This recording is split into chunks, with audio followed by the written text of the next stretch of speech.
माता पिता वो है। कितना उलझन में, भगवान ने टेंशन ही खत्म कर दी, कुछ याद नहीं रहेगा।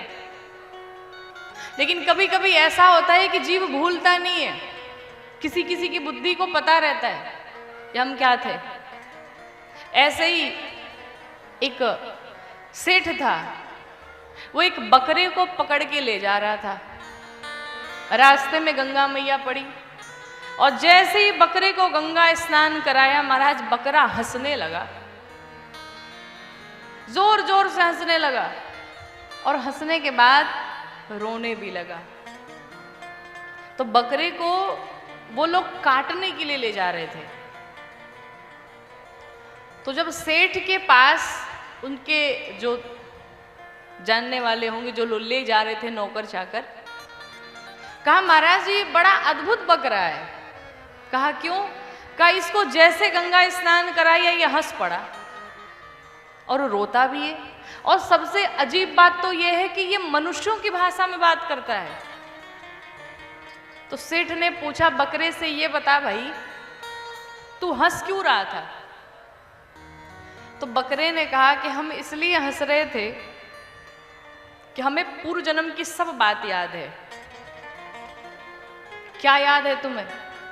उस बकरे ने कहा कि मेरा भी एक समय था कि मैं भी जो काम तुम करने जा रहे हो काटने का, यही कार्य मैं भी करता था, और उसका परिणाम ये हुआ कि मैं आज 1000 बार बकरा बन चुका हूं।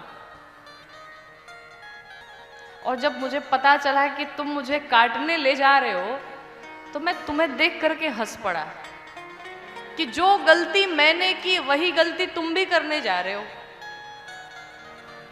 अच्छा रोई क्यों? कहा रोया मैं इसलिए कि अब जो मैं कटूंगा ना तो वो मेरा लास्ट होगा, इसके बाद मुझे इस बकरे की योनि से छुटकारा मिल जाएगा। जब सेठ ने सुना ऐसी बात है, तो सेठ ने कहा कि अब मैं तुम्हें काटूंगा नहीं। बकरे ने कहा महाराज चाहे लाख प्रयास कर लो, आज मेरा मरना लिखा है, मैं मरूंगा।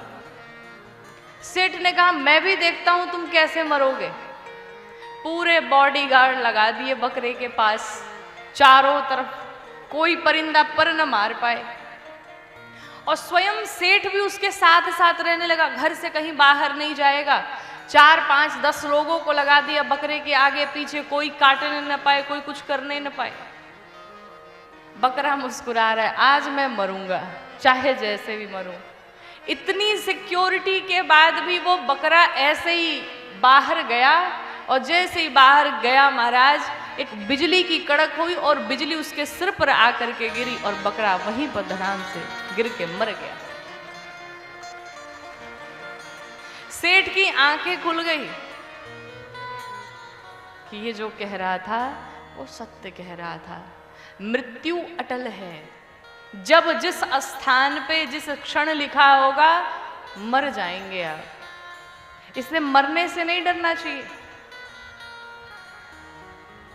मृत्यु और मोक्ष में अंतर क्या है पता है?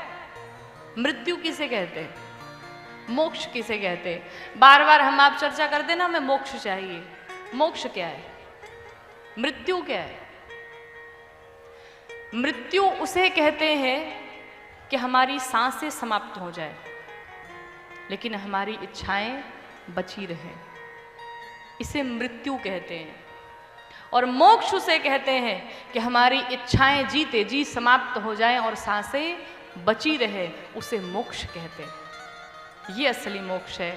अगर मोक्ष पाना है, मुक्ति पाना है, तो जीते जी मुक्त हो जाओ, मरने के बाद नहीं, जीते जी मुक्त हो जाओ।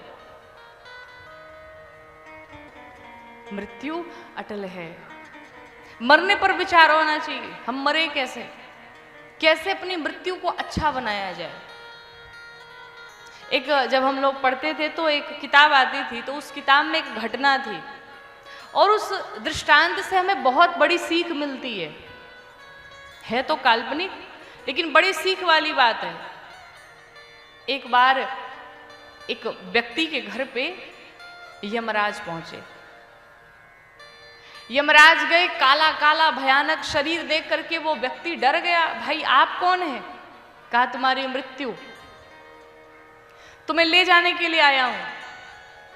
तो उस व्यक्ति ने कहा महाराज मैंने जीवन में बड़े पैसे कमाए हैं, कुछ आप भी ले लो और 10-20 मिनट घंटे भर दे दो ताकि अपने परिवार वालों से मैं बातचीत कर लूं थोड़ी बहुत। यमराज ने कहा तुम्हारा सब पैसा यहीं धरा का धरा रह जाएगा। तुम 10 मिनट की बात करते हो, 10 सेकंड भी नहीं मिलने वाले हैं, चाहे तुम 10 अरब क्यों ना दे दो। तो व्यक्ति बड़ा चतुर था। उस व्यक्ति ने यमराज से कहा महाराज अब तो चलने का समय आ ही गया है और अब जब आप मेरे घर पे आ गए हैं तो हम आपकी सेवा करना चाहते हैं। अच्छा कर लो। तो बढ़िया उसने भोजन बनाया, 56 भोग बनाए, खूब बढ़िया यमराज जी को परोस के थालियों में अनेक प्रकार के व्यंजन खिलाए महाराज। अब जब भरपूर भोजन कर लिया तो यमराज एकदम प्रसन्न हो गए, आनंदित हो गए। अब उन्हें नींद आ गई और यमराज वहीं सो गए। अब जब सो गए तो ये बड़ा चतुर था, धीरे से झोली में हाथ डाला और जो यमराज की डायरी थी उसको धीरे से चुरा लिया। और जब डायरी चुराई तो देखा तो सबसे पहला नाम इसी का लिखा था। इसने कहा बड़ा डेंजर है, मेरा ही नाम पहले लिखा है, कोई गुंजाइश ही नहीं है। तो इसने क्या किया महाराज, धीरे से कलम लेकर के आया और पेन से अपना नाम काट करके 1000 नंबर पे लिख दिया। जब तक 1000 नंबर आएगा तब तक तो कई पीढ़ियां बीत जाएंगी। जब यमराज उठे तो यमराज ने कहा कि ये बताओ तुम्हें क्या चाहिए, आज तुम हमसे कुछ मांग लो, आज मैं तुमसे बड़ा प्रसन्न हूँ, तुम्हारी सेवा से बड़ा प्रसन्न हूँ। इसने कहा नहीं नहीं महाराज जी हमें कुछ नहीं चाहिए। अरे नहीं कुछ मांग लो ना, कुछ नहीं चाहिए, ये तो पहले से अपना काम करके फिट था। तो यमराज ने कहा अगर तुम नहीं मांगोगे तो आज मैं तुम्हें दूंगा। महाराज क्या देंगे आप?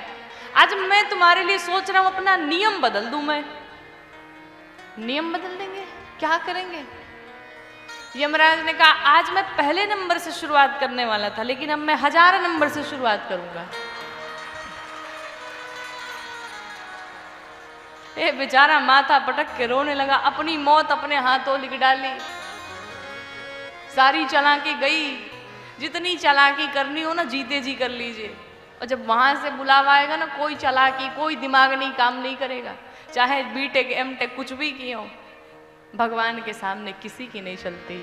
जीव चाहे जितनी भी चतुराई कर ले लेकिन भगवान के सामने जीव की एक नहीं चलती महाराज। और हम सब जानते भी हैं कि अपनी चतुराई नहीं चलेगी, लेकिन जानने के बाद भी हम लोग लगे रहते हैं। तो अब भी समय है, संभल जाइए।